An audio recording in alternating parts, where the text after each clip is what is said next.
Okay, welcome everyone to today's program. Today's program is called Genealogy 101. My name is Rhonda Hoffman. I'm the genealogy specialist at the Buffalo and Erie County Public Library. I work in a place called the Grosvenor Room, which is our special collections department. And there we have genealogy, local history, maps, music scores, and rare books. The only time that you would ever have to make an appointment to come visit us is if you want to view a rare book, which isn't common for genealogy. So you wouldn't likely have to do that, but you could tell if something was a rare book. If you look it up in our catalog, it would tell you that it was in the rare book collection. The Grosvenor Room is open the same hours as the rest of the library. So you can check the Central Library's hours for our hours.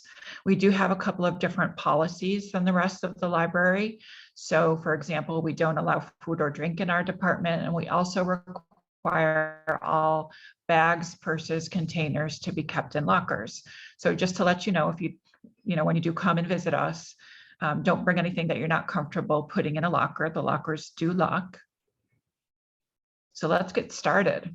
I am going to send a handout after class. I will email it to everyone who signed up for the class. All of the websites that I mentioned will be listed. All of the resources, all of the key points that I talk about will be on the handout. So what is genealogy research? It's researching your family members, researching the events that happened in their lives, and determining who your ancestors are through your research. It's all about records. Record used for genealogy just could be anything that mentions your ancestor, from a vital record to a census record to a gravestone, funeral cards, newspapers, wills. Anything that lists your ancestor could be used for genealogy. You want to start by learning about records, which is what we're doing today. And there are a few sources that I recommend. One is called The Source, a guidebook to American genealogy. That is a book, and we do have it in the Grosvenor Room, but it's also available online as a free wiki. And what it does is it goes into all different types of genealogical record types and tells you about how they can help your research. Another book that I recommend is called The Red Book, American State, County, and Town Sources. And that one is also available online for free as a wiki, but we do have it as a book in the Grosvenor Room. And what it does is it goes through state by state, and it tells you about the different record types that they have for those states associated with genealogy. And then the last item, if you've got New Yorkers in your research, this picture here, this guide, New York Family History Research Guide and Gazetteer. It's published by the New York Genealogical and Biographical Society. That one's not online for free. You'd have to purchase it, and you could purchase it through the New York G&B, through their website as a book format or as an electronic book format. And we do have it at the Grosvenor Room if you'd like to come and take a look at it.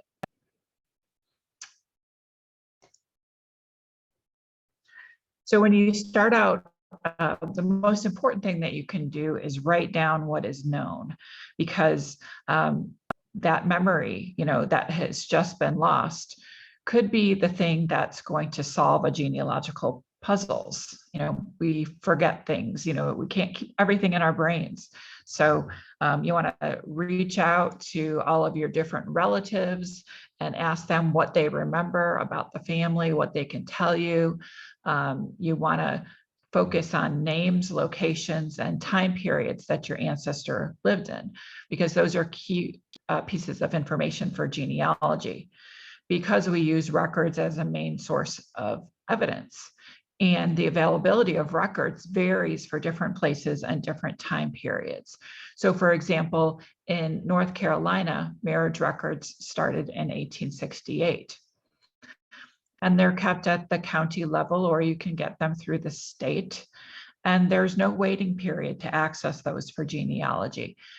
You can go in and get a copy of a marriage record. For New York State, marriages were started to be kept at 1881, and they're kept at the town level. You can also get them through the state. And there's a 50-year waiting period before we can get access to those for genealogy research in New York.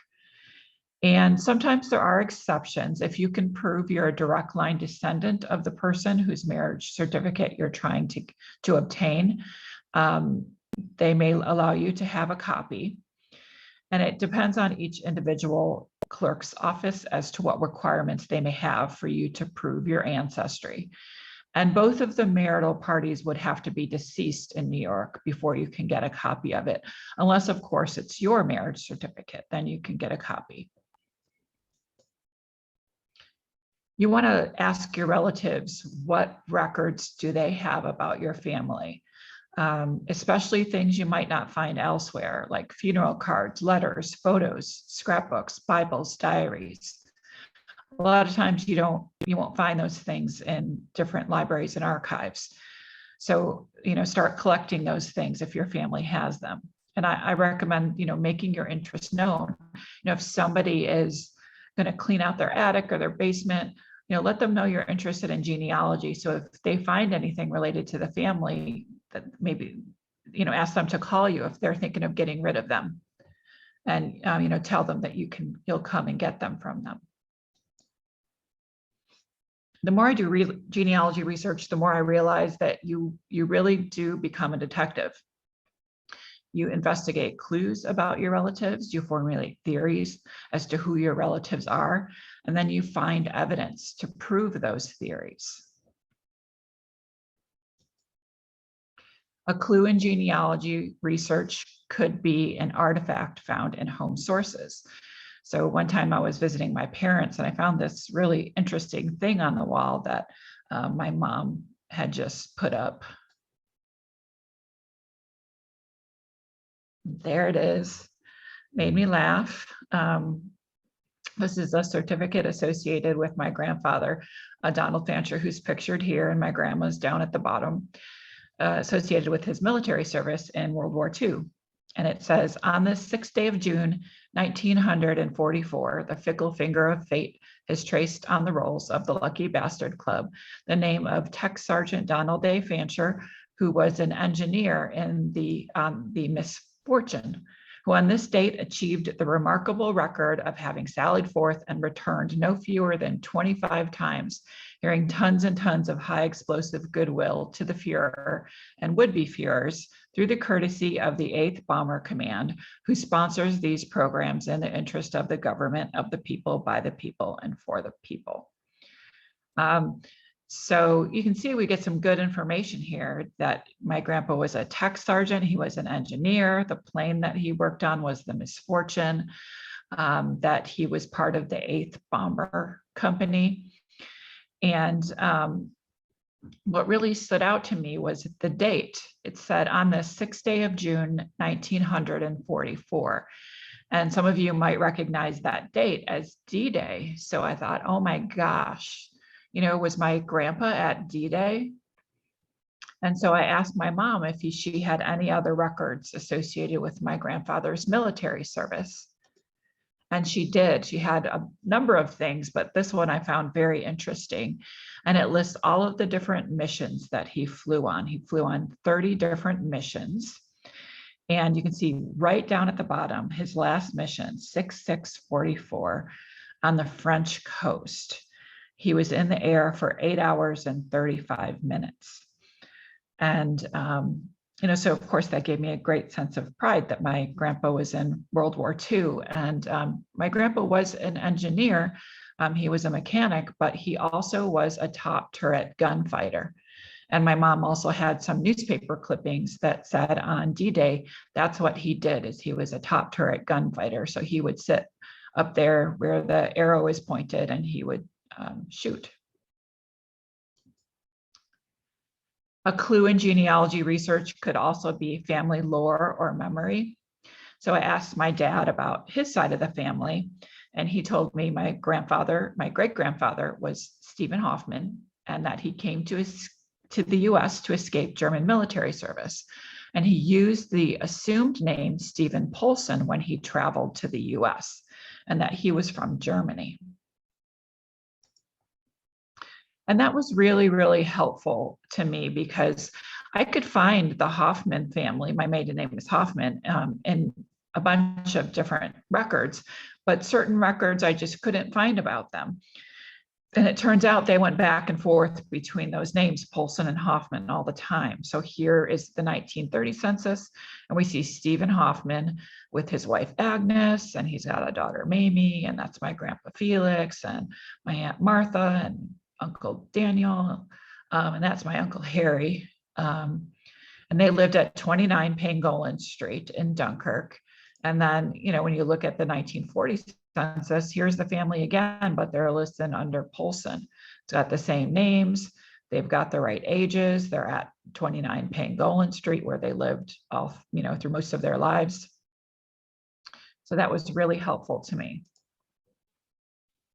A clue could also be a clue in genealogy research in your records that you find. So I noticed on one of Stephen's census records, 1910, that it had this M2 by him and an M1 by his wife, Agnes, who is my great grandmother. And I wondered, you know, this is the marital column. So we've got them as married and their children as single. And I thought, oh my gosh, what does that M2 mean? Could my great grandfather have been married twice? So there are things out there called instructions to enumerators. So these were the instructions to the people who took the census. And they gave very detailed instructions, question by questions, about what you were supposed to write down. And sure enough, when I looked at that particular column, what they were supposed to ask and write down, it says, for married persons inquired whether they have been married before. And if this is the first marriage, write M1. But if this is the second or subsequent marriage, write M2, meaning married more than once. So I wanted to prove this, you know, is this true? I'd never heard of, you know, that he was married more than once, or was it a census taker error? So I asked relatives, was Stephen married twice? And they said no. And I looked in the New York State Vital Records Index for a marriage for him, and I couldn't find one. And I figured he would have, you know, been married in Dunkirk. So I asked at the Dunkirk City Clerk's office, you know, if there was another record for him, and there was no record. But then I went ahead and looked for his marriage to my great grandma Agnes Yaziak. And this record is in Latin, and a lot of times you will see different records in different languages. Sometimes they might be in the language of the community, or like Catholic church records are often put in Latin. And this is a Catholic church record. So this is the Catholic marriage record of Stephen here. Now they'll even make the names Latin, Polson. And it says Vidum Constante Mayerska. And then it's got 9th January, 93, Salamanca, New York. And so Vidum means he's the widow of this lady, Constance. And so I, you know, saw the location Salamanca, and I did more research, and it turns out that she died on January 9th, 1893 in Salamanca. So that was true. He was married twice. So you want to never leave any leaf unturned. Leave no leaf unturned. Don't take one record at face value. You might find conflicting evidence. Different records might tell you different things. You might find a lack of evidence. But you want to look for everything that you can. You want to consider the preponderance of evidence. So what do most things point to as your answer? You want to look at the quality of your information source.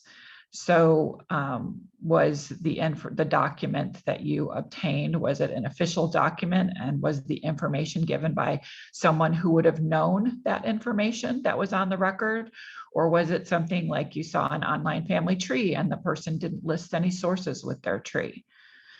And also sometimes you might have to research indirect relatives. Maybe your ancestor was born before they started keeping birth records, and you have to look up one of their siblings' birth records to find out the parents' names. There's something called the genealogical proof standard, that it's, standards for doing good genealogy research. It's a lot of, practical advice. One of the things that you'll see on the genealogical proof standard is that you're doing reasonably exhaustive search. So again, don't take that one record at face value.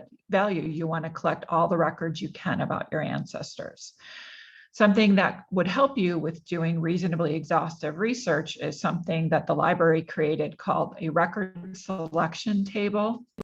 So it's this chart of information that you're trying to find out and where you should look for that information. So if you're looking for someone's birth date, here's the types of records that you should look in first. So this column says, look here first. So these are the types of records that you'll most likely find that information in. And then if you don't find that information there, try these other resources. So, have you exhausted all of these resources to find out your ancestor's birth date? Leave no, stone unturned.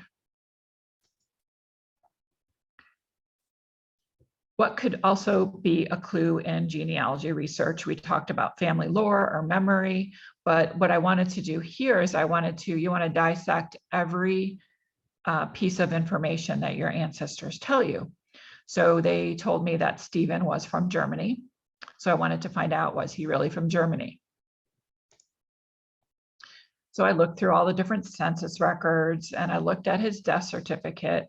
Everything that was listing his place of birth was listing Germany. You can see Germany here, and Germany was on his death certificate. And then I considered some things about what I knew about the family. One thing is the church that they went to, St. Hyacinth's in Dunkirk, was mainly Polish immigrants. And my Aunt Martha, who was the child of Stephen, she spoke Polish, but also, her mother's family was Polish. So maybe that's where she learned Polish. Pangolin Street area where they lived was largely comprised of Polish immigrants, but maybe that was due to her mother's side of the family and not Stephen's side of the family. So I looked at their marriage record again, and I was looking at the location. This marriage record gives where Stephen and Agnes were born. And to me, it looked like it says Orti, Laipiori, Posn, and Poznansky, which means he was, born in this place that's listed on the record. And of course, when we see ski, we think Poland. We don't think Germany, but this was a Polish church. This was a local church made up of mainly Polish immigrants. So maybe they just wrote the ski on the end of it. But then I looked at the history of Poland and Germany, and it turns out that Poland didn't exist as a country from 1795 through 1918. So you can see here, this white line is the modern day Polish borders. But in 1864, for example, it was split up between Prussia, which is this purple area, Austria, which is this yellow area, and then the pink area is Russia. So those different countries, it was split up, and Prussia became Germany. One good place to look where an immigrant might have been from is the baptismal records of their children if they were born in the US. So this is one of their children, Ursula, and it lists her father, Stephen Polson, and it lists where he's from, and it says Hojno Posen. Another baptism of one of their children, Louis, it lists Stephen was from Patulin in Posen, POS. So then I went to go do research at the Family History Library, which is in Salt Lake City. It's the biggest genealogy library in the world, and it's run by the LDS Church. And they had a genealogy specialist from Poland there. So I had her look at those locations because I kept looking those locations up online that I found in the baptismal record and in the marriage record. And I just wasn't finding exactly how I thought it was supposed to be spelled, though I might find similar locations. So she took one look at that and she said, oh, that's not Lipiori, Hojno, and Patulin. It's Sypiori, Choina, and Patulin, all in the Posen region of Poland. So you can see that these locations are very close to each other. Sypiori, about 31 miles from Choina and Patulin, which are right next to each other. So since I was there at the largest genealogy library, I wanted to see, could I find the family in Polish church records? Could I find Stephen's baptismal record? And it turns out, yes, this is the family search online catalog. This is the catalog of the family history library. Anyone can get access to this, and a lot of the records have been digitized and put online.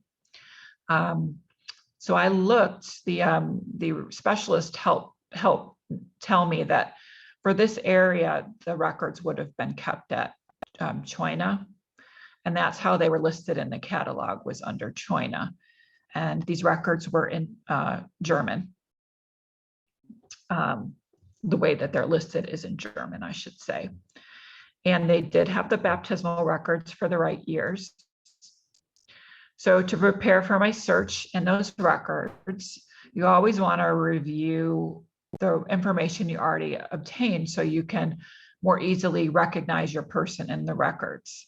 So I went over information I knew about him, that his name was Stephen Hoffman, also known as Stephen Polson. His birth date was December 16th, 1860, and his parents were John Hoffman and Anne Krieger. And it turns out I did find a baptismal record in the Choina church record for someone who was born on December 16th, 1859 in Patulin. This was his name, Stephen Blasius. That's the Blasius is the middle name. And you can see his parents' names are Johannes, Polson, and Anna, but it's listed as Lizak and not Krieger. So this information, some of it conflicts with what I had already found on the family. So you want to analyze this record and say, is this my person? So I wrote down the pros and cons. And the pros were, I looked through that microfilm from 1840 through 1900, and there were no Stephen Hoffmans listed on this film. Supposedly Hoffman was the real name, and they used Polson just to come over to the US. But there were no Hoffmans with the December 16th birth date or anything close, any Stephen Hoffmans. All I found was that Stephen Polson.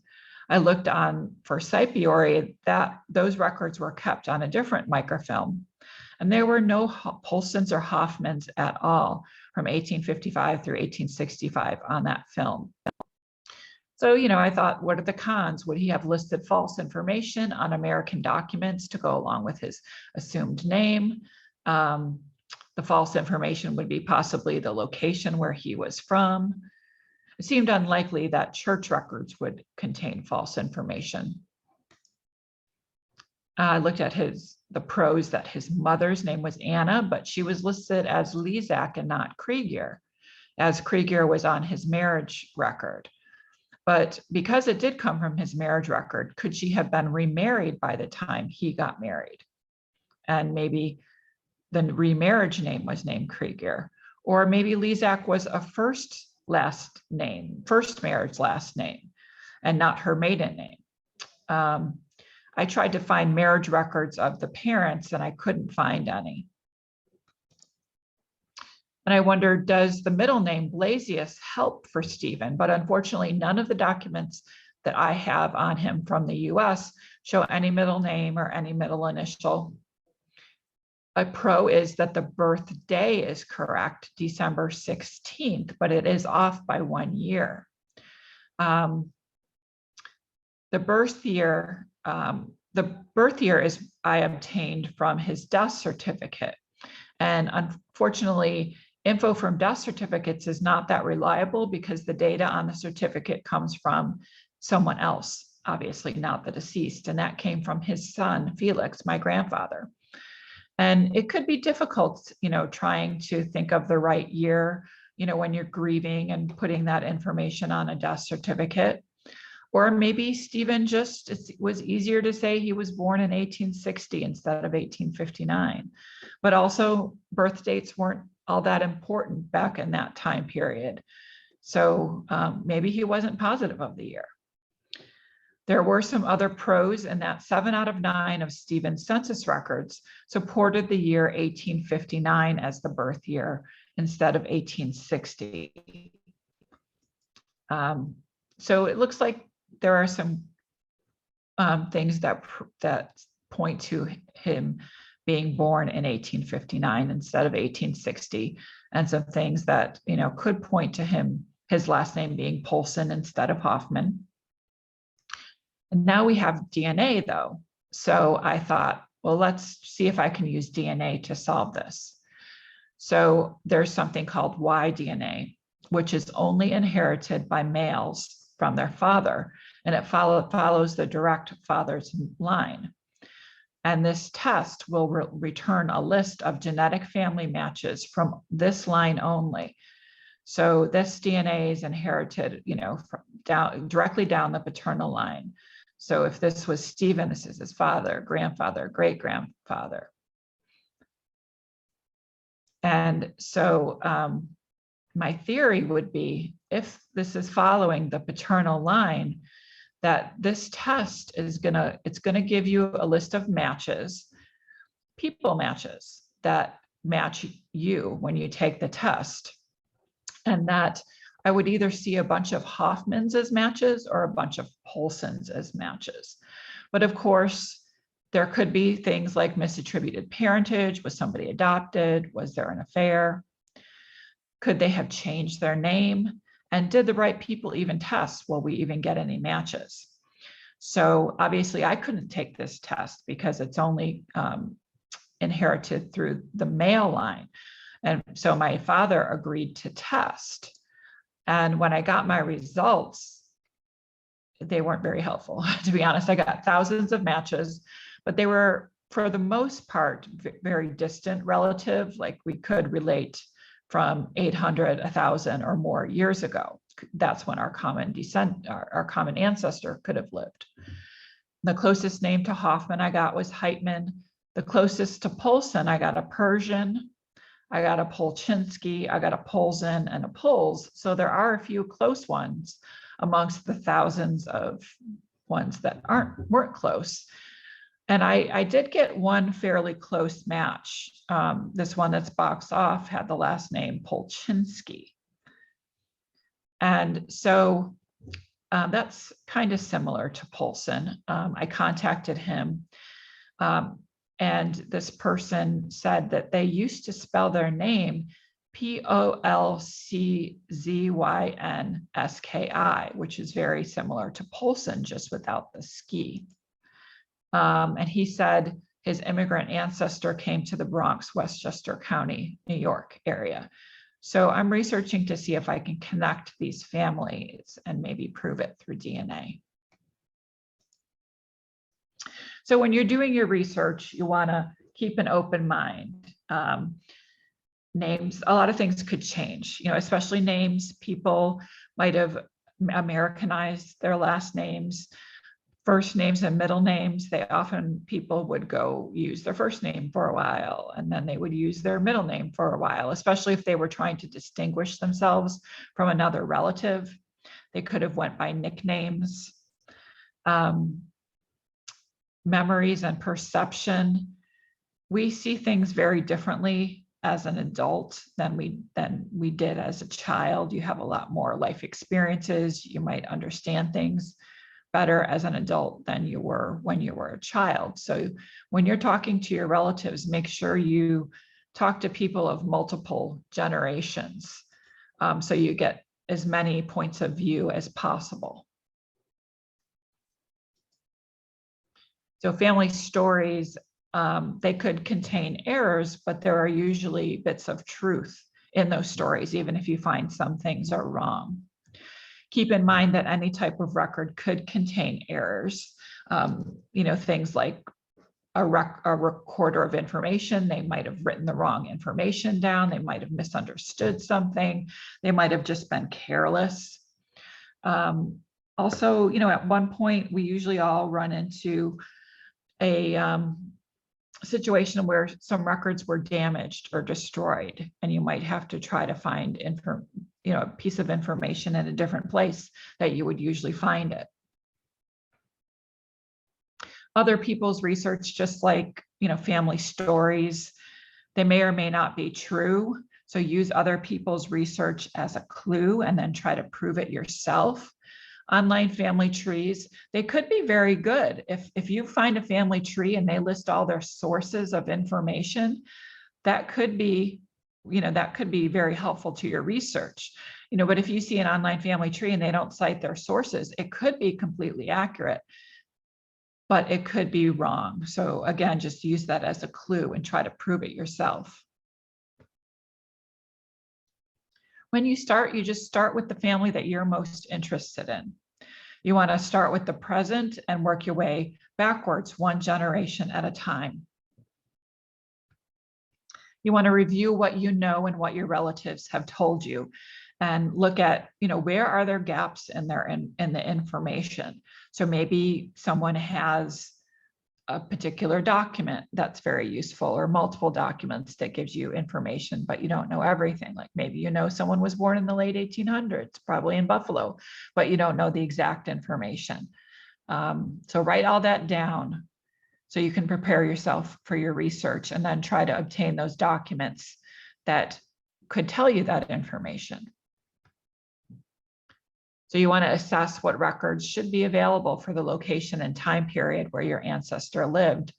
And that one source that I pointed out to you earlier, the Red Book of American State, County, and Town Sources, can be very helpful for that. And again, that link will be on your handout. Look at what records might tell you what you need. I'm going to send you a link to the library's record selection table that'll help you get going with your research and determine what records you should look in first.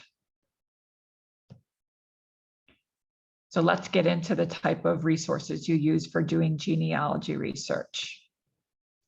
I'm going to reference a couple of things throughout the presentation. One of them is Ancestry Library Edition. It's an online subscription database. It's available at every Buffalo and Erie County Public Library location. It's almost the same thing as Ancestry.com, except the main difference is that you can't personalize things in the library version. When you use the at-home version, you can type in your own family tree, but you can't do that with the library version. It's got almost the exact same records, but it's just you can't personalize it. What's nice about the library version is even if you subscribe to the home version, you might not want to pay for the foreign records that are in there, because there's different subscription levels. Maybe you just want to pay for the US records. Well, the library's version has foreign content. So you could come to the library and use the libraries for foreign content. And when you visit the library, you don't need to have a library card or anything. You can just come and use our computers. You can get a guest pass for our computers, or you could bring your laptop to any one of our locations. And if you use the library's wireless, you can then sit there on your computer at the library using the library's wireless and use Ancestry from your own laptop. So then you don't have to worry about the time limits on the computers. And you could just download records that you find directly to your computer. We also have a subscription to HeritageQuest Online. This one you can use at any of our locations, and you can also use it from home if you have a library card with us. If you don't have a card with us, if you live, work, or go to school or own property in Erie County, you can get a library card for free. If you live in New York State, you can pay a yearly fee to get access.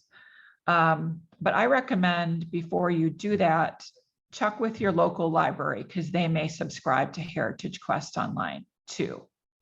And HeritageQuest has census records. It has thousands of family and local history books, city directories, Freedmen's Bank records, Revolutionary War pension files, and other types of resources too. And we're going to talk about different record types. And then I already mentioned Family Search. This is the free website, the free genealogy website of the LDS Church. And you do have to sign up for a free account with them in order to view the records on this website. The LDS Church goes around the world, and right now they digitize records, but they used to microfilm records all over the world, and they've digitized their records, and a lot of them are available online for free use. We also have many subject guides, the Grosvenor Room does. So if you go to our website, you can see a link to guides and publications, and you can learn about the types of resources that we have for different subjects in genealogy research. So the first record type I'm going to talk about are city directories. I mention these because they don't contain a lot of genealogical information in them, but they're very helpful in locating your ancestors. They're also just a nice, easy record resource to look in if you're just getting started with genealogy. City directories are very similar to phone books. They have listings, alphabetical listings of people who live in a city.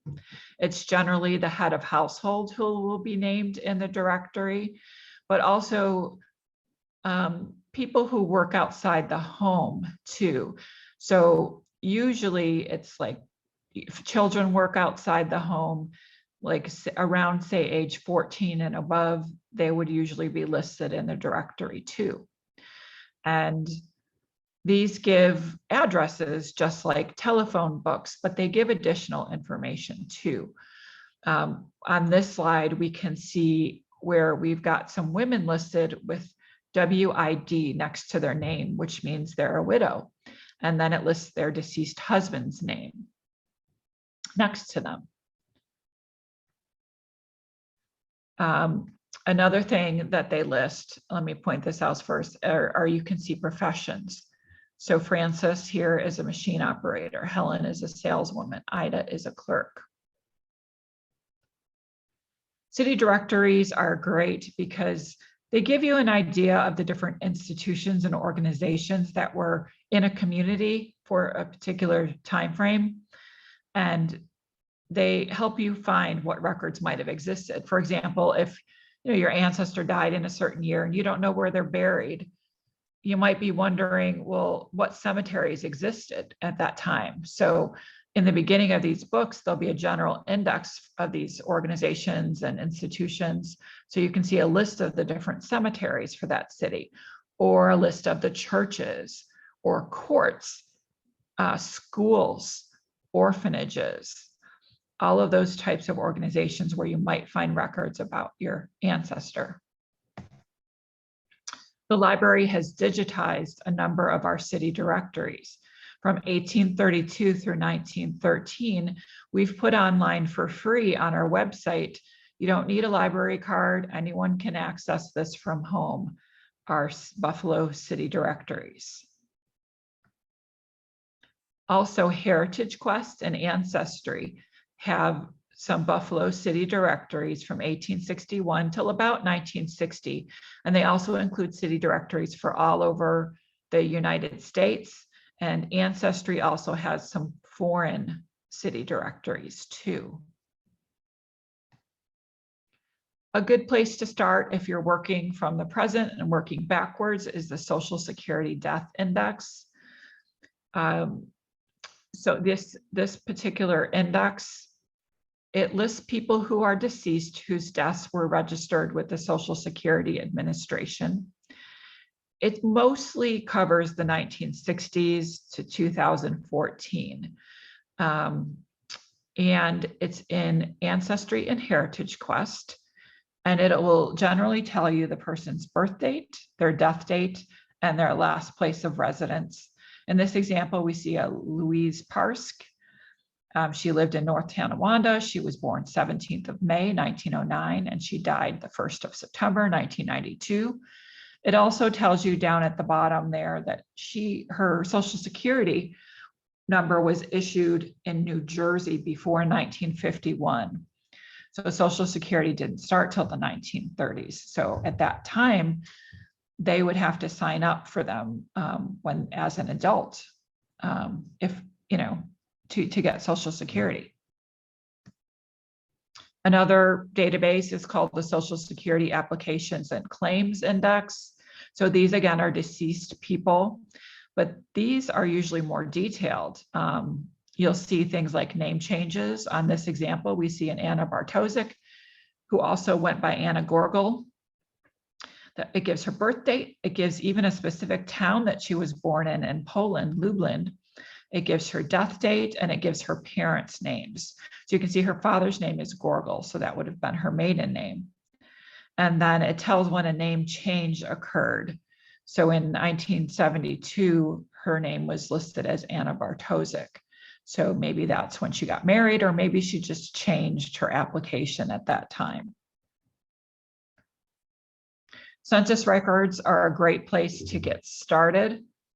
They look like this. They're a big ledger of information about people who lived in a certain location. The US government took censuses from 1790. They take them still today. Oh my goodness, I forgot to update my slide. I'm sorry about that.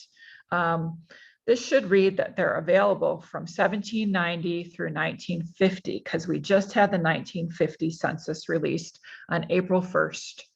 So there's a 72-year waiting period before we can get access to these records for genealogy research. So the next one won't come out until 2032. So that's when we'll get the 1960 census. Unfortunately, the 1890 census was burned in a fire, and nothing survived for Western New York.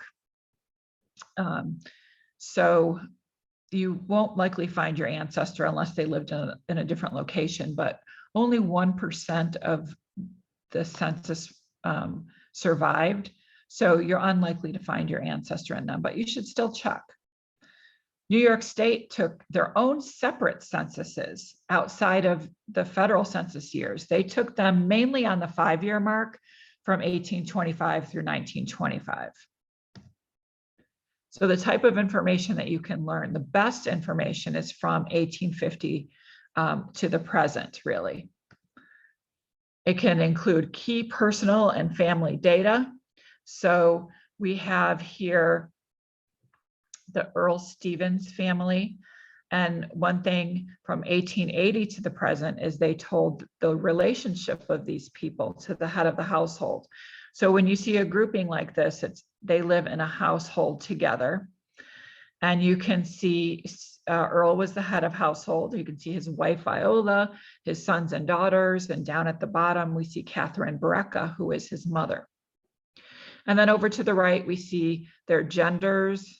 You can M for male, F for female. You see W for white, their ethnicity. You see their ages, and you see whether they were married, single. His mother is listed as widowed. Some of the younger children are listed in years and months. For example, Lyman, it says he's 2 years and 11 months old. You can also learn details of their lives. So this is the Emery Livermore family, and it says he's a farmer, and his daughter, well, his inferred daughter, it doesn't list a relationship in this, but I learned that that's his daughter, Sophia, she was a school teacher. And then we've got how much money his property is worth, $2,000. That's his real estate property. And then he has $300 in other personal property. And then down towards the bottom, that's a brother, Lyman, who was born in Vermont. And it says that he's insane. So we do have to deal with antiquated terminology in these historical records, but it can, that gives important health information for your family's history. You can also get help with estimating important dates from census records. So this particular census year listed how old were you at your first marriage? So boxed off near the top there, Earl was 22 in his first marriage and Viola was 16. And then I mentioned how certain years young children might be listed in terms of years and months. So that could help estimate a birth year. These children might not have had a birth certificate if they weren't kept for the time period that they were born, but this will help estimate things down a little more closely. It gives you information for theory building. So here's my Stephen Hoffman family again, and over to the right, it lists 5 and 5, and that is for Agnes. For women this year, it asked, how many children have you given birth to and how many are still living? So 5 and 5. But then if you count the number of children of Stephen listed here, there are 7 children. So that gives you a clue that he has children from another means.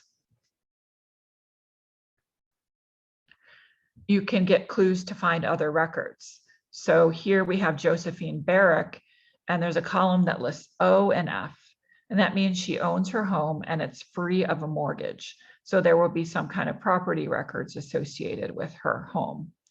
And then over to the right, I have boxed off where it says the year 1882. That's the year she came to the United States. NA means she's a naturalized citizen of the United States. And then 1885 is when she became naturalized. Speaking of naturalization records, so naturalization is the process of becoming an American citizen. We have an index on microfilm at the library that covers 1907 through 1966 for all of the counties that you see listed on this slide.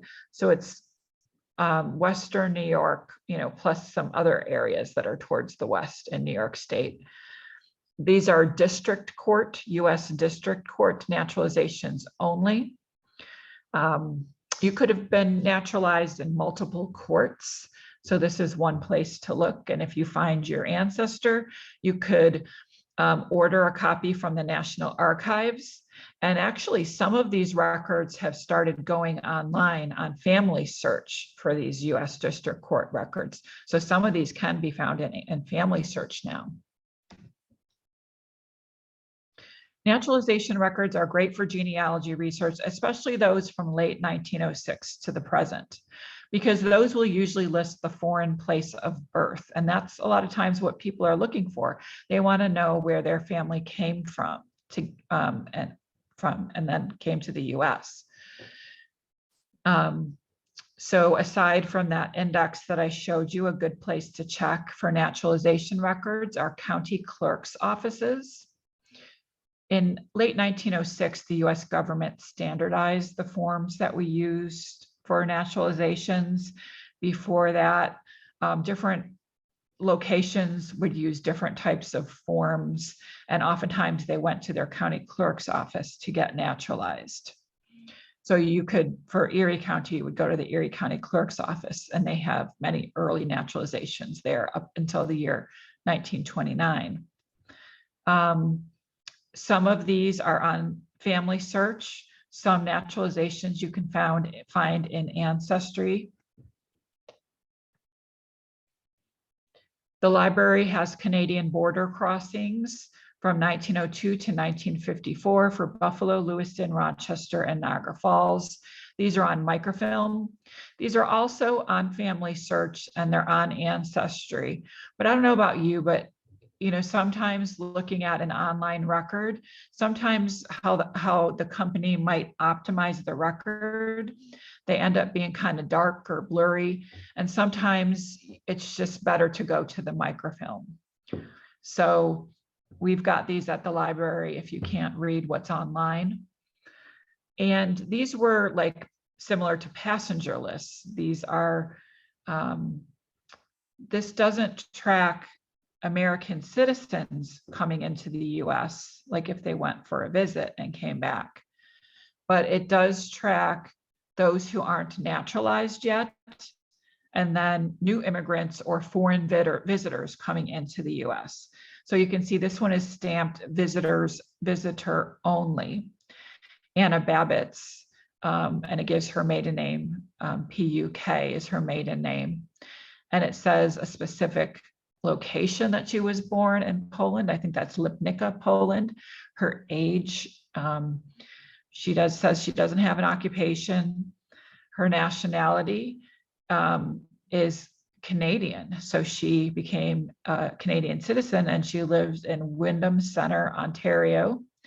And that she's going to visit her brother-in-law, Andrew Babbitts, who, her nearest relative in Canada is her brother-in-law, Andrew Babbitts, and it gives his address in Brantford. And she's going to visit her brother, John, who lives in Brooklyn, and it gives his exact address, and it says she's there to visit for 5 days. Passenger lists are a great source for genealogy research. We have some helpful books at the library that index passenger lists, like specific sets to Germans and Irish and Italians. But the place I would recommend looking first is Ancestry Library Edition.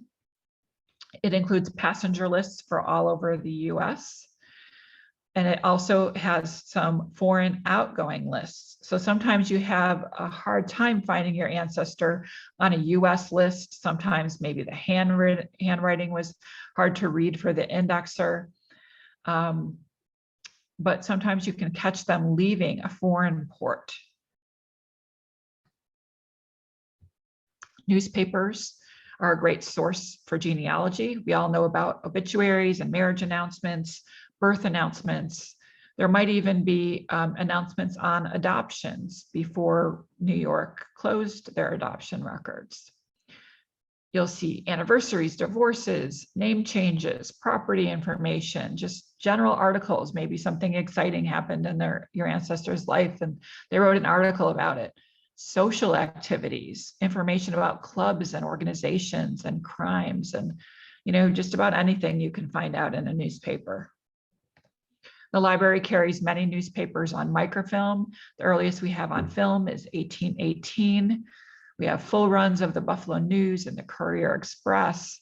We have the Buffalo Criterion, which is an African-American newspaper. We have the Volksfront, which is a German newspaper, and the Janik, which is a Polish newspaper. We have some for some of our suburbs, like Kenmore and Amherst. We have some for Hamburg. We have some other locations too. A good place to look for obituaries is HeritageQuest Online. Ancestry also has this particular database. It's called the US Obituary Index. And you can keyword search for your ancestor's name, and it will give you some information from the obituary that was in the newspaper. This index was made from the newspapers.com collection of newspapers. It's a subscription website that you pay for through ancestry.com. The library does not have access to newspapers.com.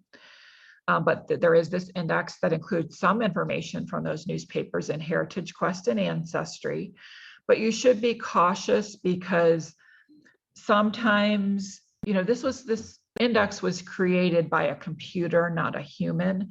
So sometimes some of the information that's displayed on the screen is not exactly right. I find it sometimes reads numbers wrong. So if you see something slightly off about your ancestor, don't automatically think it's not them. You want to look at that obituary to see if it is them, to see if the computer read it wrong. You won't be able to see the newspapers in this database, but the database will cite the source it got the information from. So you can see this particular newspaper was the Courier, the Buffalo Courier. So we do have those on microfilm, or you could subscribe to newspapers.com to get access. A lot of you probably know about this free website, fultonhistory.com. It's a genealogist. He digitizes tons of newspapers and puts them online for free. There are some Buffalo area newspapers on here, but it's not complete. There are newspapers for all over the place on here, but it's just whatever people send him to be digitized. So it's not complete by any means, but it's a great place to look. Some of you might not know of this alternate site to search the Fulton History website. It's fultonsearch.org. It's nice because there's kind of a more straightforward way where you can put in a date range on this website. And you can also choose a specific newspaper to search using this website versus the Fulton History website. But it's searching the same collection of newspapers. This New York State Historic Newspapers website, it's where a lot of libraries and archives puts their newspapers online for free, completely free. You don't need to make an account or anything. You just click on whatever county you're interested in to see what they might have. And then you can keyword search the newspapers by a specific county or a specific newspaper, or you can search the whole collection at once. And then I mentioned newspapers.com. The library doesn't subscribe to it, but the Buffalo History Museum, last I knew, they did have access to it where you could go and use the Buffalo newspapers at their location. The library has a partial index to Buffalo newspapers in-house. This is something called the local history file. It's a card index, an index card file, and it indexes select Buffalo newspapers, magazines, and books, our scrapbook collection, and our local history vertical file collection. It mainly covers articles from the 1920s through 1982, but it does go back to the late 1800s, and we do still index some things and put it in there today. And it covers Buffalo and Erie County people, places, things, and history. So if you wanted to look for your ancestor, you would just look alphabetical through the cards for your ancestor's name. It might give a few facts about the person, and then it gives you citations. You might not understand what these things mean, but here you can see some funny numbers at the bottom. If you ask the librarian about the citation, we can get you to the resource. These are scrapbooks that are in the library's collection. We do have a collection of about 400 scrapbooks on all different Buffalo and Erie County topics.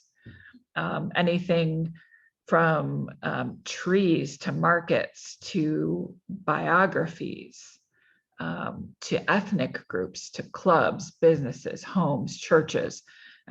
Again, these are partially indexed in the local history file. Main topics are indexed. It's not an every name index. We also have a guide by subject, so you can see all the different scrapbooks that we have. Mostly what you'll find in these scrapbooks are newspaper clippings, but sometimes you might see things like pamphlets or brochures pasted in them. We have the New York State Vital Records Index in the Grosvenor room. It hasn't been updated for several years. It's on microfiche. Now you can find this on Ancestry.com, an Ancestry Library edition. But sometimes, again, those computer indexes, they can be hard to read. And there are certain years, especially in the 1940s, that they were microfilmed from very poor quality printouts where the ink was very faded.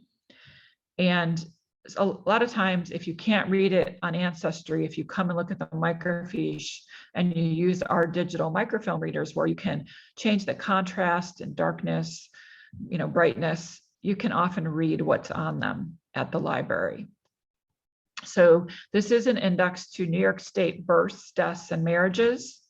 There's a 75-year waiting period before births are in this index, and a 50-year waiting period before marriages and deaths are in this index. New York City is not included. They have their own separate index. And Buffalo, Albany, and Yonkers, they did their own thing for a while. So marriages you won't find for those cities until 1908, and births and deaths are not in there until 1914. And again, this is on Ancestry too. We do have some vital records on microfilm. We have Buffalo birth records from 1878 through 1913, and Buffalo births are great for finding out parents' names, finding out the exact date of birth, the mother's maiden name. It will list usually where the parents were born. A lot of times they don't get that specific. Like in this example, it says the father's birthplace is Germany. It doesn't get any more specific than that, but it does say the mother's birthplace is Buffalo.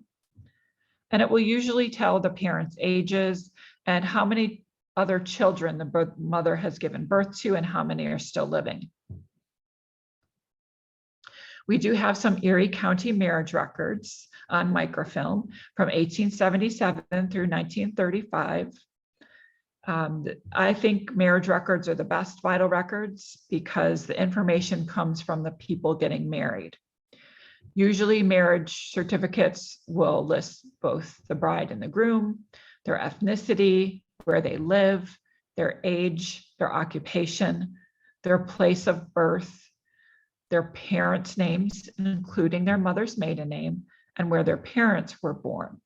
Usually you'll see their signatures on the records.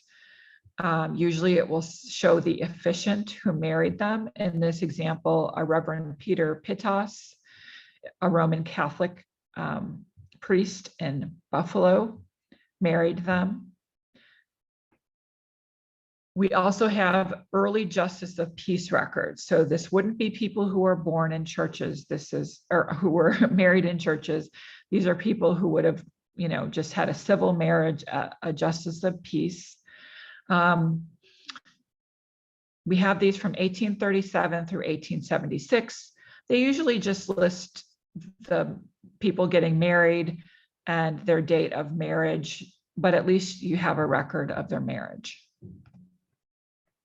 We do have a number of church records, especially Catholic and Lutheran church records, but we have other denominations too.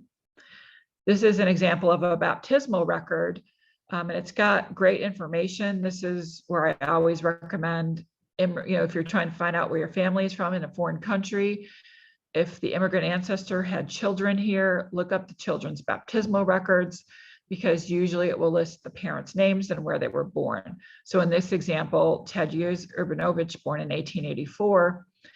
His parents are Theodore Urbanovich, born in Srota and Posen, and then Anastasia Grabowska, who was also born in Srota, Posen.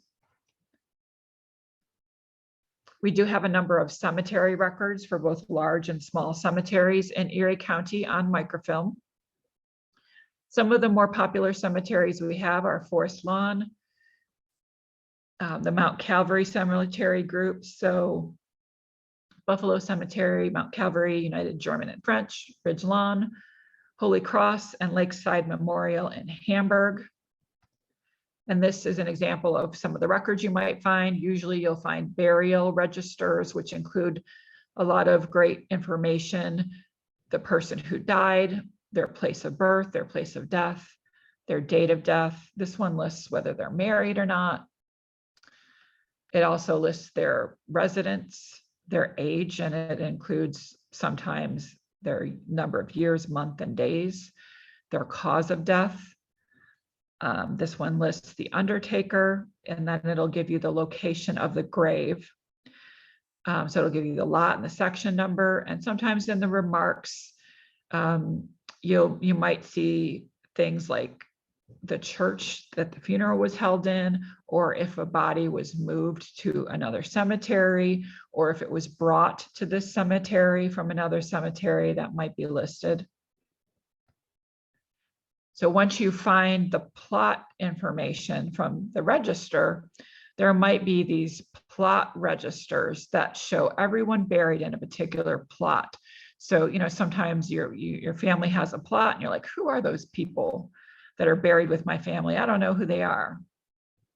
This might tell you. but it also shows you all of their names. It will usually show either their date of death or date of burial. You can see it has a diagram of where everyone is buried. Over to the right, we see some example in the remarks column that might help you figure out why that person is buried in the plot. So you can see, for example, one of them says child of an heir in Rochester, daughter of an heir at Palmyra, daughter of an heir from Brooklyn. So you know that those are family members, and maybe you can do research to determine who they are. We have an Erie County Surrogate Court Index. This is also online on Family Search. It covers 1800 through 1929. So you can look up your ancestor's name, and if you find them here, it might give you a case number, and that's what you want. The surrogate court records are things like estate files and wills. So once you have that case number, you can order, actually some of these records until about the year 1900 are online on Family Search, but the more recent years you would get through the Erie County Surrogate Court. That's in Erie County Hall. And you have to order the records in advance because they're kept off site. So you could contact them and tell them what case number you want. And then you could go to the office and view those records. And just to show you an example of what you might find in surrogate records, something called the petition to probate is usually very helpful. It's very helpful to prove family connections, especially before we had vital records, because it will list all of the heirs and the relationship to the deceased and where they live. There's tons of heirs listed here, and the reason why there are so many heirs for this person is because he died without children. So you've got his siblings listed, you have some of his siblings' children listed as potential heirs. It also will usually provide the date of death. So this Betsy Lewis was the petitioner for John Lewis, who died, and he died in Lancaster. So you've got a place of death on the 7th day of February, 1862. And that was so that was an earlier date than New York State started keeping vital records. So that's a great piece of information to find. The library has some partners. One of them is the Western New York Genealogical Society. And they have some great resources in their collection. Some of the microfilm records that I showed you are part of the Western New York collection. They have this card file that it's called the Vital Index of Early Western New York Family, and it's a card file of different people. So you can see if your ancestors listed in there. And what they did for this index is they indexed a number of books and other resources from their collection. And the index card will tell you where to find the information from the card. They've got some unpublished manuscripts and ancestor charts. They have some transcribed Bible records. We also have the collection of the Polish Genealogical Society of New York State.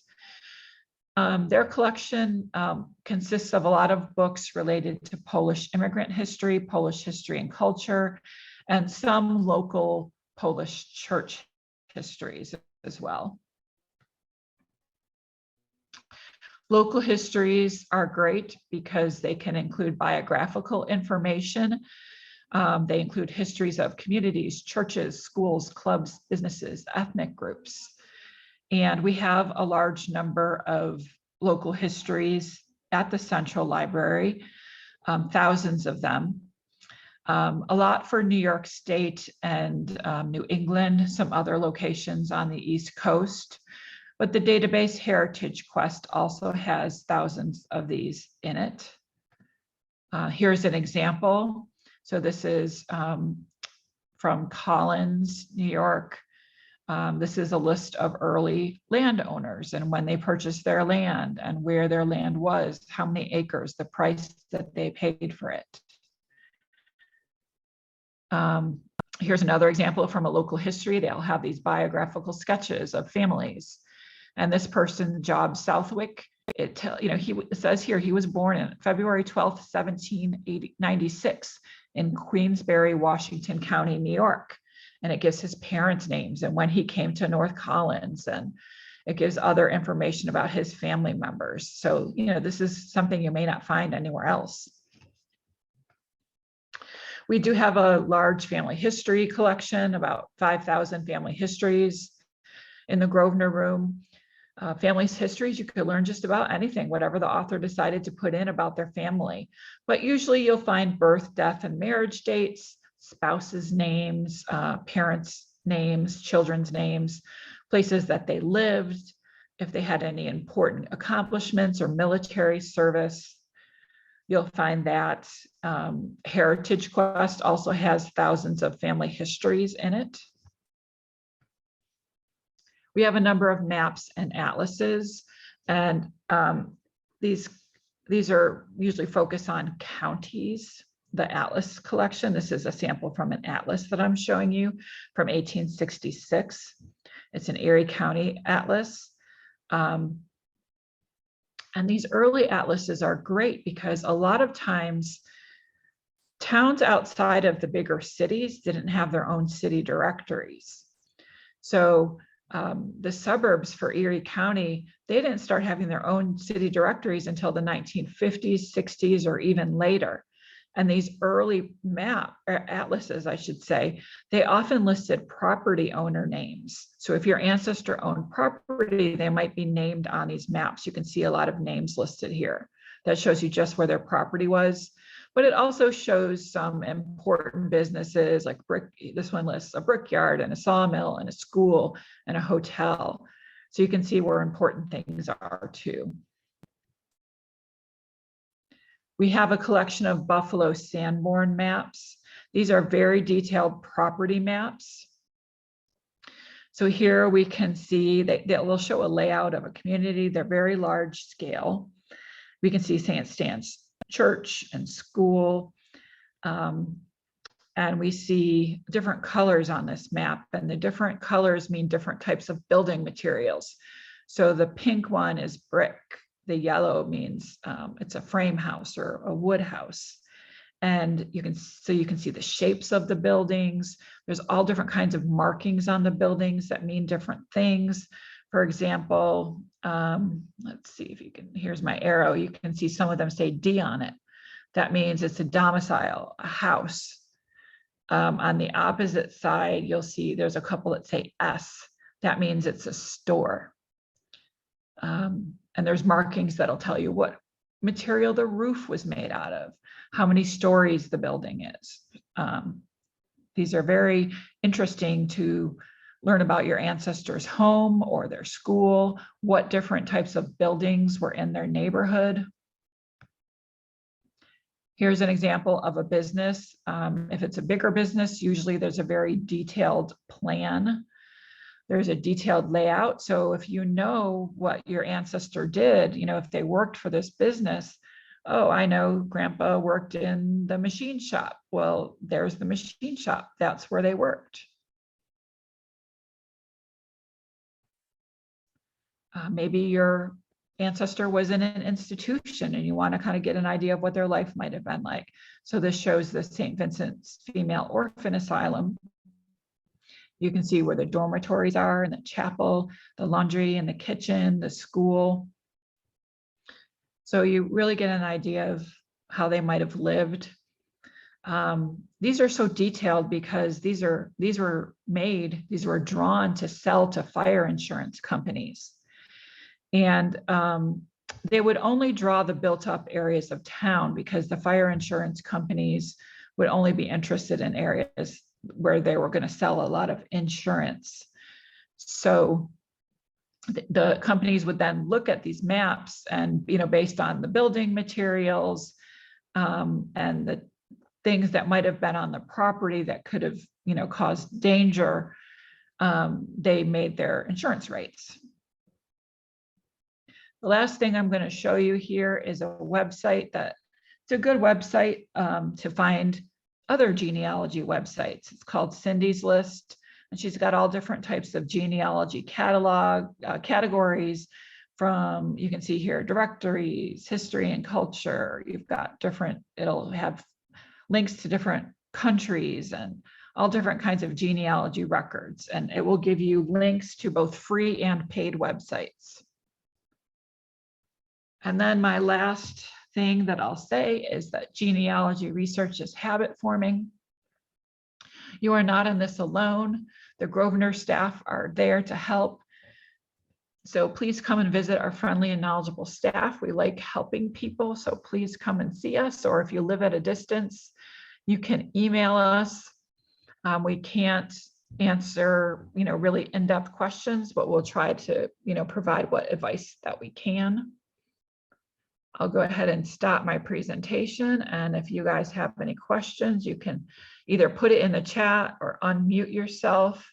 Looks like there might be something in the chat here. So let me see if there's a question. I'm researching the history of a farm, house, and barns in Niagara County. Any ideas? Let's see, I traced back, but there's a gap from Holland Land Company to first owner and who built the house.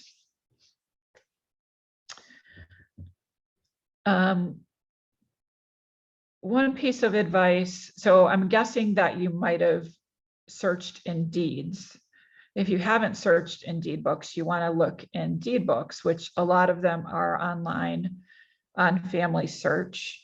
The Holland Land Company records are online on New York Heritage.